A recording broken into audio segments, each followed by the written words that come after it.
Have you ever felt regret for the things you didn't say? Not the angry words, but the kind ones, the apologies that stayed silent, the gratitude you assumed was understood, the love you didn't express, and the goodbyes you left incomplete.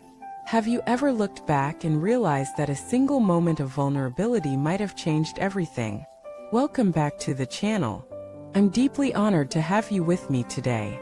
This conversation is not about philosophy, psychology, or productivity. It's about the human heart. It's about the 4 phrases that carry more healing power than most people realize. I'm sorry. Thank you. I love you. Goodbye.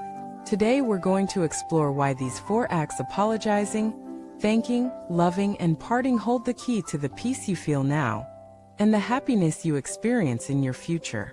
Not because they're poetic, but because they're real. These words, when spoken with sincerity, carry the weight of transformation. They dissolve pride.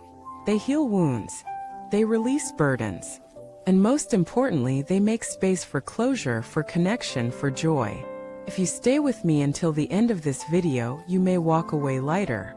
Because today, we're not just talking about words, we're uncovering the kind of communication that liberates the soul. Let us begin with I'm sorry. It's a phrase that terrifies many and frees just as many. Why? Because it requires the death of ego and the birth of humility. To say I'm sorry with sincerity means you've recognized your imperfection, and even more bravely, you've acknowledged that someone else was hurt by it. But I'm sorry is not weakness. It's not submission. It's strength, the strength to admit that you're human, that you made a choice that caused pain, and that you care enough to make it right. Too often we avoid apologies because we confuse fault with worth. We think admitting a mistake means we are flawed beyond redemption. But in truth, apology is a return to humanity. It says, I see you. I see how I failed. And I care enough to say it. When left unsaid, apologies rot inside us. They build walls between us and the people we love. They whisper guilt into the quiet moments of our lives. But once spoken, they heal. Not just the other person, but ourselves. Because apologizing is not just about being forgiven. It's about being free. Now let us look at thank you. At first glance, it's the most casual of the 4. We say it 100 times a day. But how often do we say it from the heart? Thankfulness is the gateway to joy. Not because it changes what we have, but because it changes how we see. When you say thank you from a place of presence, you're not just acknowledging a gift, you're acknowledging the giver, the moment, the sacredness of existence itself.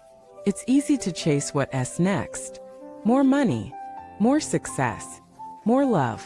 But the why? Stop and say, thank you for what is, for what was, even for what wasn't. Gratitude turns scarcity into sufficiency. It turns resentment into reverence. It turns a meal into a feast, a house into a home, a stranger into a friend. And when spoken aloud, it multiplies. It softens tension. It deepens bonds. It invites more to be grateful for. Now let us open the most vulnerable door of all. I love you. This phrase has been commercialized, romanticized, overused, and underfelt. But in its truest form, it is the most powerful phrase we can offer another soul. To say I love you is to bear your essence. It's to say, I see you not for what you offer, not for how you perform, but for who you are. It is not control. It is not demand. It is not possession. It is pure offering. And yet, so many withhold it. Why? Because love makes us visible. And being visible makes us vulnerable. But without that vulnerability, love dies. It becomes mechanical, transactional, conditional. Real love breathes in truth. And truth requires expression. So say it. Say it to your parents, your partner, your friends, your children, yourself, even if it trembles.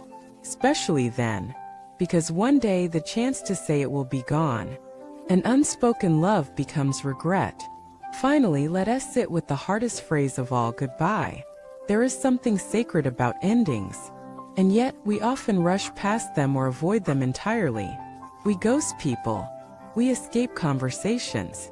We pretend things will continue forever. But everything ends. And when we say goodbye with consciousness, we honor that truth. We create closure. We offer peace.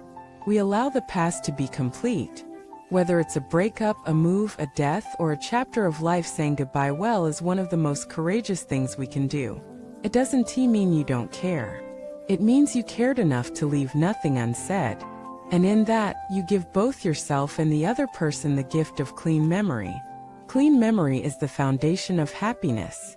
Because when you leave chapters open, they haunt you. But when you close them with presence, they become blessings. Now you may be wondering, why are these 4 phrases so difficult? Why does the throat close up when you want to say them?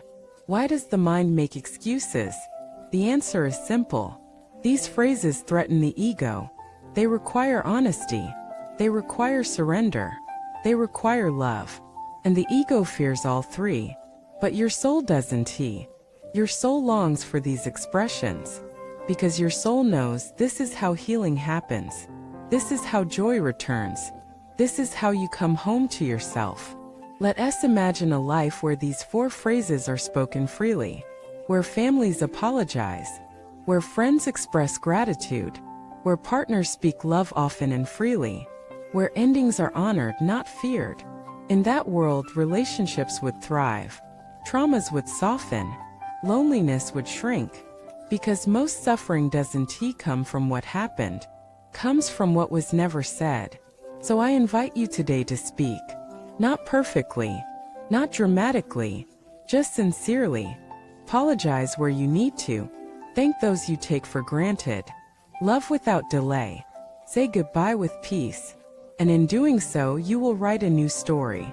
A story of healing, honesty, and human connection. And that story, unlike regret, never gets old. If this message touched your heart today, I encourage you to share your reflections in the comments below. Let us continue this conversation because it is one that matters. And if you haven't already, like this video, subscribe to the channel, and help us bring more voices into this space. Until next time, thank you for watching this video.